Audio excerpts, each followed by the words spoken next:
Bismillahirrahmanirrahim. Assalamualaikum warahmatullahi wabarakatuh. Alhamdulillahi rabbil alamin. Wassalatu wassalamu ala ashrafil anbiya'i wal mursalin Sayyidina maulana Muhammad wa ala alihi wa sahbihi ajma'in. Qala subhanaka la ilma lana illa ma 'allamtana innaka antal alimul hakim. Wa la hawla wa la quwwata illa billahil aliyyil azim. Allahumma salli ala Sayyidina Muhammad al-Fatihi lima ughliq والخاتم لما سبق ناصر الحق بالحق والهادي إلى صراطك المستقيم صلى الله عليه وعلى آله وصحبه حق قدره ومقداره العظيم بسم الله رب العظيم ورسول الكريم والملائكة المقربين والصلاة والسلام عليك يا سيدي يا رسول الله خذ بيدي قلت سيلتي أدركني لا إله إلا الله وحده لا شريك له lahul mulku wa lahul hamdu wa huwa ala kulli syai'in qadir, amma ba'du. Alhamdulillah, bersyukur kita kepada Allah Subhanahu wa taala kerana masih lagi kita ini diberi peluang untuk sama-sama membaca kitab Asy-Syama'il Muhammadiyah, hadis susunan Imam At-Tirmizi rahimahullah taala, dan insya-Allah pada petang ini kita di bahagian terakhir untuk bab yang ke 11 berkenaan dengan capal Rasulullah sallallahu alaihi wasallam. Kita masuk pada hadis yang ke-81. Qala mu'allifu rahimahullah ta'ala wa nafa'ana bihi wa bi'ulumihi wa barakatihi fid darain amin. An Aisyah radhiyallahu anha qalat kana Rasulullah sallallahu alaihi wasallam yuhibbu at-tayammuna mastata'a fi tarajjulihi wa tana'ulihi wa tuhurihi. Diriwayatkan daripada Aisyah, Sayyidatina Aisyah radhiyallahu anha, beliau menceritakan Rasulullah sallallahu alaihi wasallam menyukai untuk memulakan dari sebelah kanan selama baginda mampu ketika menyisir rambut, ketika memakai capal atau kasut, dan ketika bersuci. Jadinya hadis ni samalah seperti hadis yang sebelum ni, berkenaan dengan galakkan untuk kita ini memulakan setiap perbuatan kita yang baik, kita mulakan dengan anggota di sebelah kanan.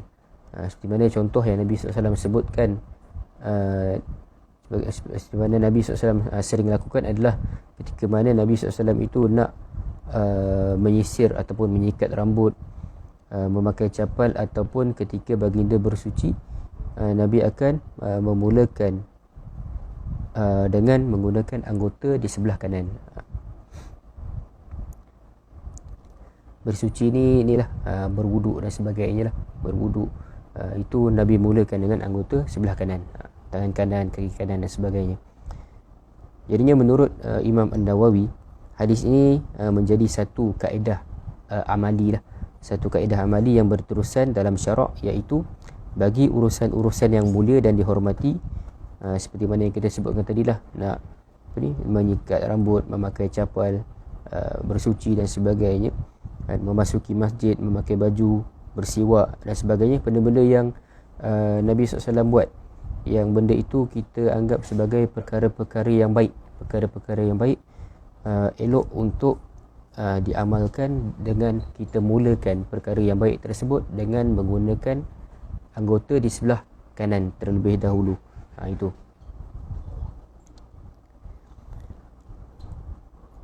memulakan dengan anggota di sebelah kanan. Kita nak keluar tandas pun, keluar dengan kaki kanan, nak masuk tandas masuk dengan kaki kiri. Sebab kita nak keluar tandas tu, kita nak pergi ke tempat yang lebih baik, maka itu merupakan sunnahnya adalah kita mulakan dengan kaki kanan lah untuk kita keluar. Masuk masjid kaki kanan, keluar masjid mulakan dengan kaki kiri dan sebagainya.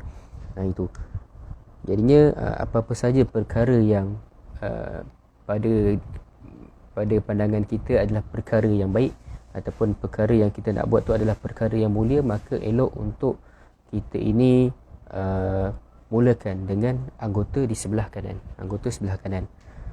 Adapun sebaliknya, kalau perkara-perkara itu bukan urusan yang baik ataupun bukan urusan yang mulia ataupun tidak urusan-urusan yang tidak dihormati lah.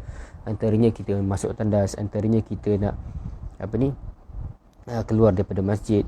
Itu kita kena mulakan dengan anggota di sebelah kiri. Nak masuk tandas masuk dengan kaki kiri. Nak keluar daripada masjid keluar dengan kaki kiri terlebih dahulu. Itu. Jadinya itulah apa yang Nabi SAW sering lakukan. Kalau perkara-perkara tersebut adalah perkara yang dihormati, perkara yang mulia, Nabi akan mulakan dengan anggota di sebelah kanan. Kalau perkara tersebut perkara yang tidak dihormati, tidak dimuliakan, maka Nabi akan mula dengan anggota di sebelah kiri. Okey, itu jelaslah kat situ. Seterusnya hadis yang ke-82 yang merupakan hadis terakhir di dalam bab yang ke-11 berkenaan dengan capal Nabi SAW ini. Hadis yang ke-82, an Abi Hurairah radhiyallahu anhu qala kana li na'li Rasulillah sallallahu alaihi wasallam qibalan wa Abi Bakrin wa Umar radhiyallahu anhuma wa awwalu man aqdan wahidan Uthman radhiyallahu anhu. Diriwayatkan daripada Abu Hurairah radhiyallahu anhu, beliau menceritakan capal Rasulullah sallallahu alaihi wasallam mempunyai dua tali penambat kaki di hadapannya. Ini capal Nabi ni macam kita sebutkan sebelum ni lah, dia ada dua tali penambat kaki di hadapan. Begitu juga dengan capal Abu Bakar dan Umar radhiyallahu anhuma. Begitu juga dengan capal yang dipakai oleh Abu Bakar dan juga Sayyidina Umar. Samalah dia punya style capal tersebut adalah dua tali penambat di hadapan. Orang yang mula-mula menjadikannya mempunyai satu penambat sahaja ialah Sayyidina Uthman. Sayyidina Uthman dia orang pertama yang lakukan, ataupun dia orang pertama yang buat, orang yang mula-mula buat capal itu dengan satu tali penambat sahaja di hadapan.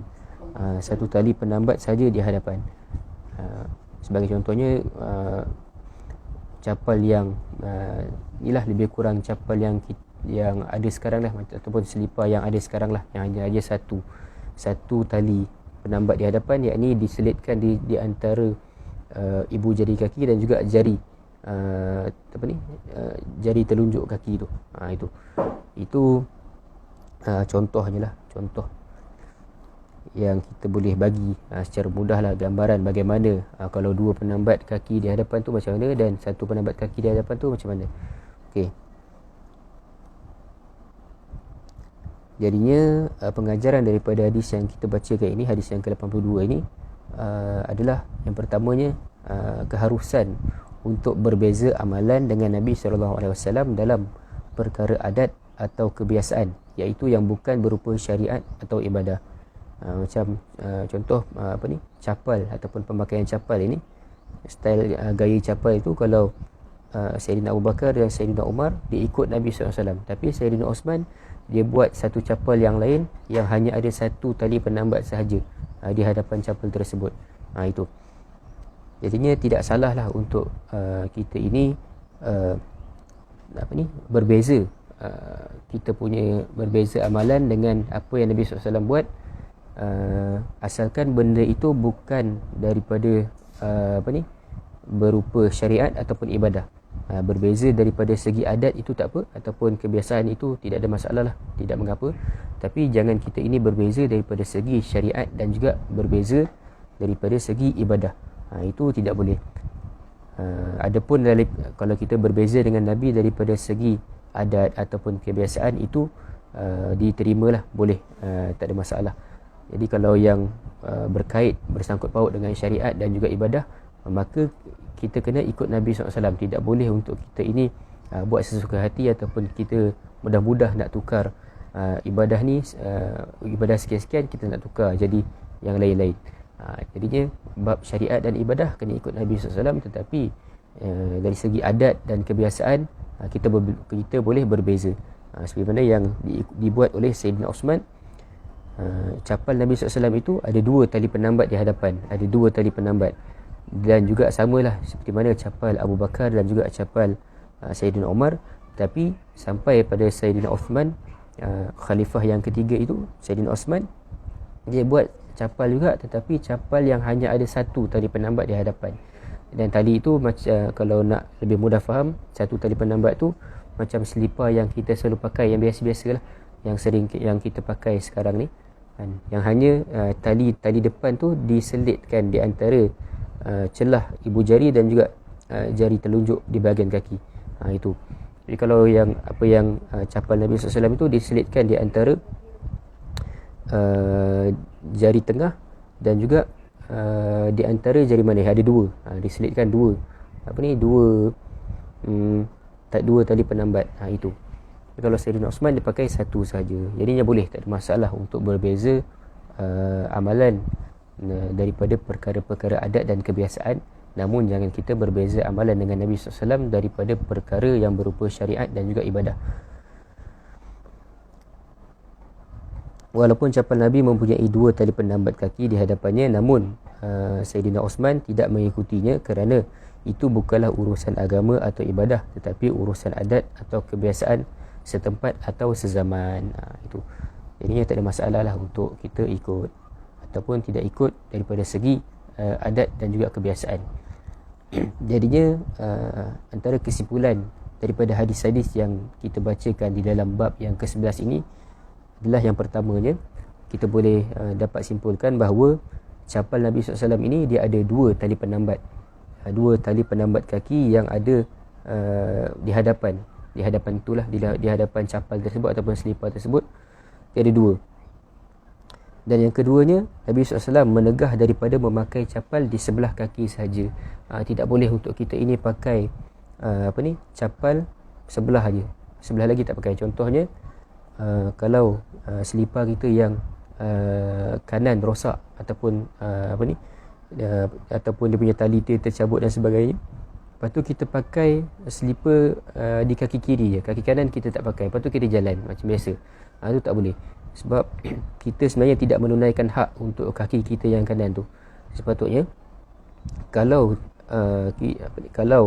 salah satu selipar kita itu rosak, contohnya selipar kanan rosak, jadinya kita ada dua pilihan, sama ada kita pakai kedua-duanya sekali ataupun kita buka dua-dua terus. Dia tidak boleh kita pakai sebelah-sebelah, tak boleh. Kita tak boleh nak pakai hanya sebelah kaki saja kita pakai, sebelah lagi kita tak pakai, lepas tu kita jalan, tak boleh. Kita hanya boleh pakai kedua-dua belah ataupun buka dua-dua terus. Itu. Tapi larangan ini bukanlah larangan ataupun tegahan ini bukanlah tegahan pengharaman, dia hanya tegahan yang makruh sahaja, makruh. Lepas tu yang ketiganya, Nabi SAW pernah memakai capal yang bertampung. Bertampung ini dengan makna capal yang ditampal lah, koyak dan sebagainya Nabi SAW jahit ataupun Nabi SAW tampal. Itu. Lepas tu yang keempatnya, kesimpulan kita boleh buat daripada hadis-hadis yang kita bacakan dalam bab yang ke-11 ni adalah Nabi SAW memakai selipar dengan memulai dari sebelah kanan. Namun ketika menanggalkannya, baginda akan menanggalkan yang sebelah kiri terlebih dahulu. Nabi kalau nak pakai selipar, Nabi pakai sebelah kanan terlebih dahulu. Kalau Nabi nak tanggalkan, Nabi tanggalkan yang sebelah kiri terlebih dahulu. Jadinya itulah antara kesimpulan-kesimpulan yang boleh kita buat berdasarkan bab yang ke-11 berkenaan dengan capal Nabi SAW. Dan insyaAllah pada hari esok kita akan masuk pada bab yang baru, bab 12 berkenaan dengan cincin Rasulullah SAW. Wallahu subhanahu wa ta'ala a'lam. InsyaAllah kita bertemu pada hari esok. Assalamualaikum warahmatullahi wabarakatuh.